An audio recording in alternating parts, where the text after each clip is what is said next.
For 20 years, I was a Muslim extremist. My aunts, my uncles, my father, my cousins, everybody was a gang member.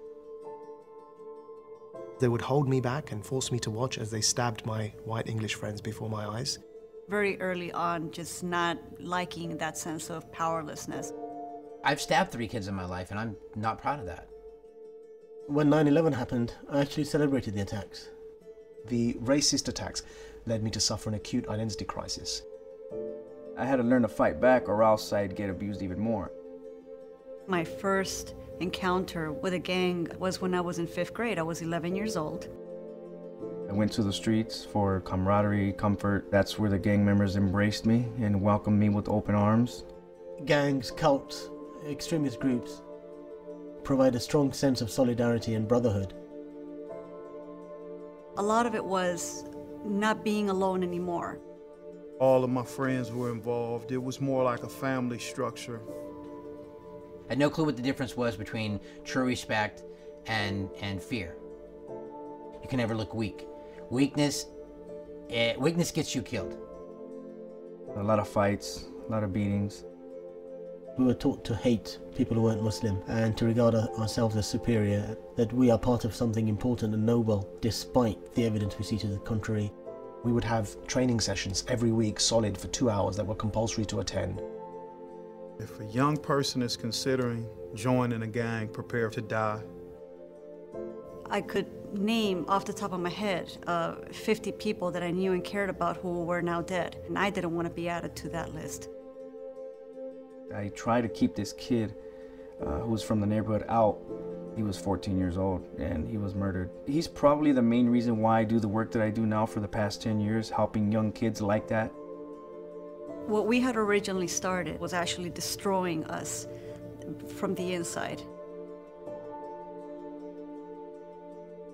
My main goal is to just to take the term former and make it cool. The best solution is to make extremist ideas taboo through public awareness campaigns. Initiatives such as this at Google are wonderful for that. So we're all learning how we can all work together in this big cohesive group. I think that's what we human beings are all about, really, is our deep humanity, and I think this summit will manifest some incredibly profound human connections.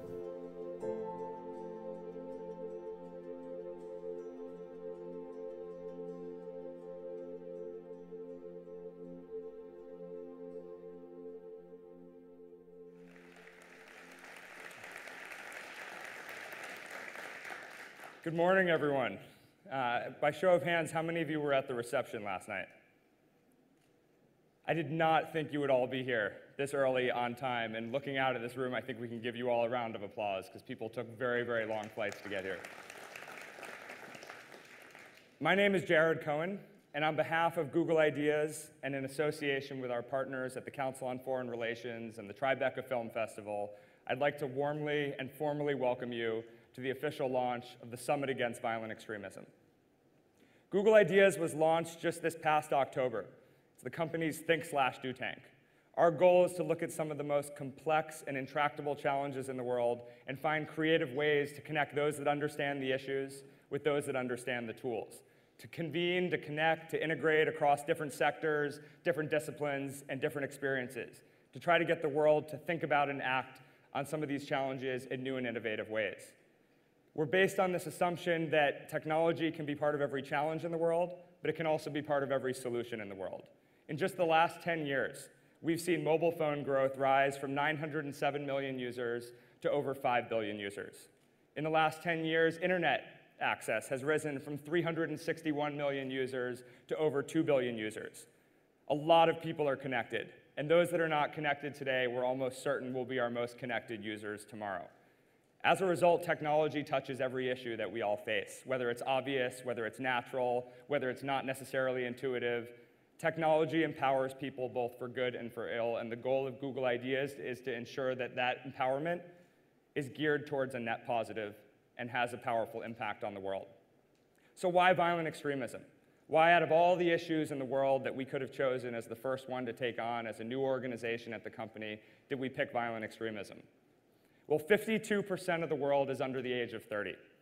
The vast majority of those young people are at risk either socially, economically, or both. And there's just way too many young people in the world who think that the best alternative they have in their lives is to throw themselves at the feet of whatever violent extremist group is closest to them, either in terms of proximity or identity. This 52% that's under the age of 30 are among some of the fastest adopters of technology. They're the next generation, they're the future. And despite all the controversies that people talk about around this issue of violent extremism, despite all the sort of complex debates about terminology and what do we call this and what do we call that and how do we address the challenge and what causes a young person to join a violent extremist group, at the core is actually a very non-controversial idea, which is none of us want to see the next generation being recruited or voluntarily joining a violent extremist organization. And I find that fascinating, that at the core of something that seems so controversial is something that is so inherently obvious. And I think part of the reason that too often we don't focus on that youth aspect is because we're used to seeing violent extremism broken up into different silos. This is a gang issue. This is a religious extremist issue. This is a violent nationalist issue. This is a violent right-wing extreme issue. But we don't look at all of this holistically necessarily. And the effort that we've brought here together today is a result of something very interesting that happened. We wanted to break down the different silos that, by and large, are cultivated by different violent extremist groups who want the world to emphasize the differences. So they'll, view it as a religious issue. They'll view it as an ideological issue. They'll view it as a poverty issue, rather than sort of getting to the core of what the actual challenge is. So why are we doing this? Beyond what I've already told you.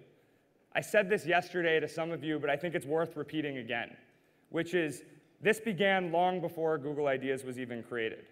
Because all of you out there have been working on these issues, some of you for longer than I've even been born, and every single day you're rolling up your sleeves and you're trying to make sense of a very complicated challenge and what to actually do about it. Google Ideas, CFR, and Tribeca Film Festival bringing this together is a response to the demand that all of you have generated with your work. This is about all of you, not about us. We're conveners and connectors and facilitators. Our goal ultimately is to ensure that this trip is worth it, that this experience is worth it. We would not have brought you here to have an interesting conversation. The work that all of you do is far too important. We brought you here to have collaborations that you might not otherwise have an opportunity to engage in, meet people that you may not have met geographically or for other reasons, and to ensure that we have really an intellectual collision of thinking and action, so that all of you, when you leave Dublin, will feel like this was only the beginning of something that will continue for a very long period of time, that lasting friendships have been made, that partnerships have been forged, that new collaborations that nobody imagined are now possible. Now, it's very interesting because I'm always asked the question, and people who have been in this space for a long time are always asked the question, where are the counter voices? Where are the counter narratives? Why is it that all we hear is the violent extremist voices out there? Why is nobody speaking out? Well, I think if everybody just takes a look around this room, it's very clear that people who ask that question simply aren't looking hard enough. When I look out at this room and I see all of you at these tables, and we all met at the reception last night, and we're all familiar with your stories, or if we're not, we're becoming familiar with your stories. You are the counter voices, you are the counter narratives, and you're not just speaking, you're actually doing, and that makes it even more significant. Now let me talk about how extraordinary what we have is in this room is. We have more than 80 formers and survivors from 19 different countries, from 6 different continents, who, despite only having 6 simultaneous translations backstage, speak more than a dozen different languages. That's an extraordinary mixture of perspectives and experiences.